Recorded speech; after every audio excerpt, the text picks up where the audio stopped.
Branch, mmoja. Branch, tawi.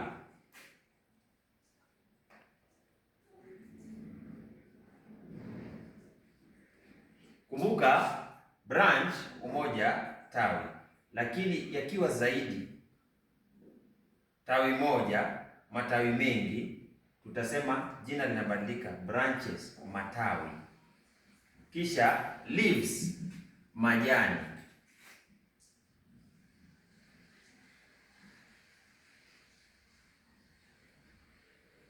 Leaves, majani. Wengi huwa wanakosea kati ya hizi sehemu mbili. Wanataja hii kwa maana ya hii kwa maana ya hii. Kwa hivyo leo tunaweka mambo paruanja. Seedlings ni miche.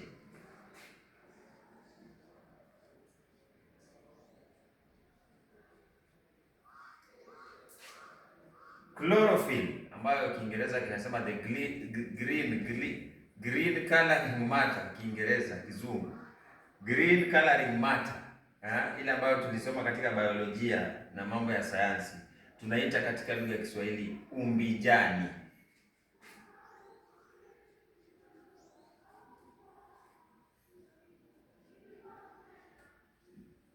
Haya, kuna tree bark, yaani sehemu ya mti ni kama mgongo wa mti, sehemu ambayo unashika, kama yule msichana ambaye alienda kushikilia mti kwa saa fulani akatuzwa. Sasa sehemu ile ambayo yule mtoto wa kike alishika yule mudhoni, sehemu ambayo ina ugumu fulani, tree bark, katika Kiswahili tunaita magome.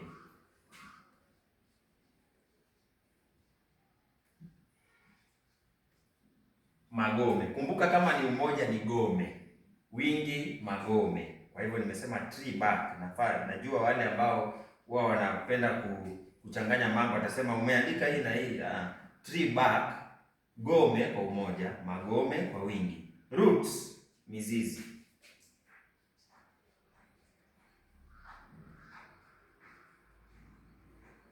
Thorns, miiba, ama niseme thorns ni miiba.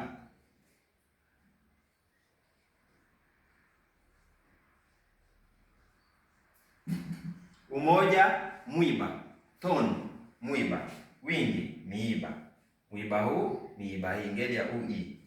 Flowers, maua, mambo ya watoto wa kike.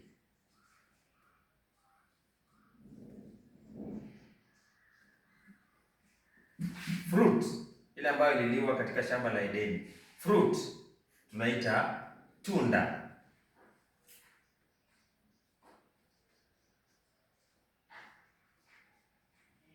Kwa hiyo pia leo hamna mtihani. Nataka tujue kama kuna nyingine ambayo unahisi tumeacha.